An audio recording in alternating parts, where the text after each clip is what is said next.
Among the latest news in FastHTML, I have selected a production-breaking minor change and a new feature welcoming a huge new user group to your application. Here are some news on FastHTML as of May 26.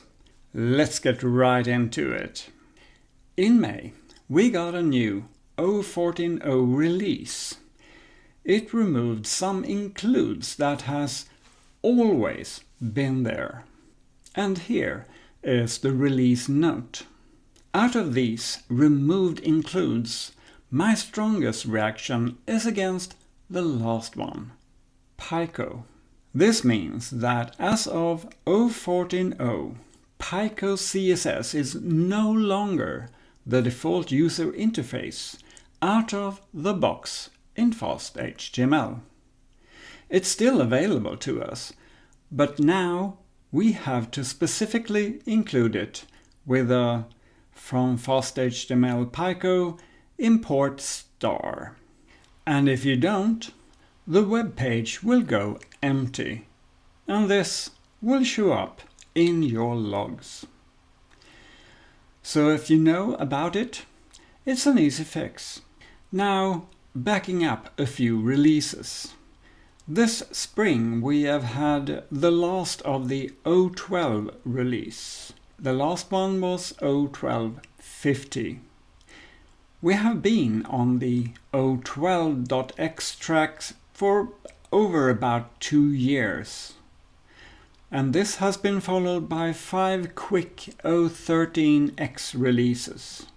Personally, I totally missed all of them. But then we got the 0.14.0 in May. No change in the major number, just a bump in the second number. Now, this is what version numbers usually means. A small include missing, and it is breaking a running application in production. This change should have been a first number release. I mean, who reads release notes anyway? If you want regular inspiration to your FastHTML projects, do subscribe for my updates. For the big welcome. Can this one still be regarded as news?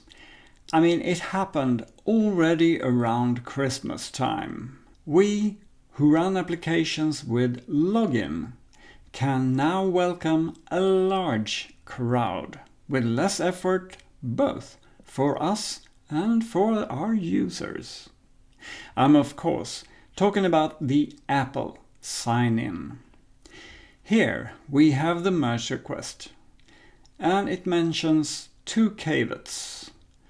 The callback from Apple is a post, not a get. And it also is using a Java Web Token to carry information.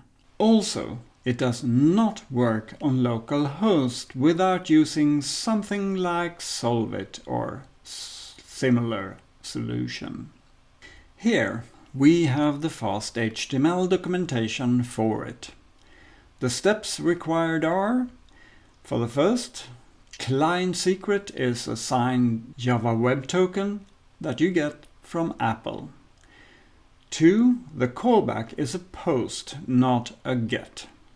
And 3, user info is in the ID token that Apple provides.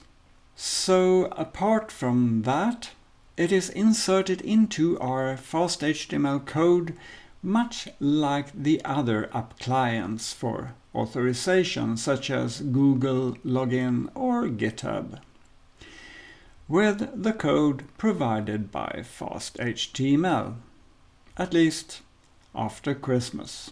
So this one, I haven't tested it out myself yet. I tried to find a working code example to show you all what it looks like, but I couldn't find any. Who will provide the first YouTube tutorial on this one? The FastHTML releases of May 2026 are here, delivering a much larger potential user group with Apple sign-in, and a step away from Pico CSS as being the default user interface used in all FastHTML applications. If you have an application, plan your update so it doesn't break your service. Did this upgrade break your application? Do comment below about what happened to you. And if you found this breakdown helpful, be sure to like and subscribe to stay up to date on everything happening in the FastHTML world. So thanks for watching and happy coding!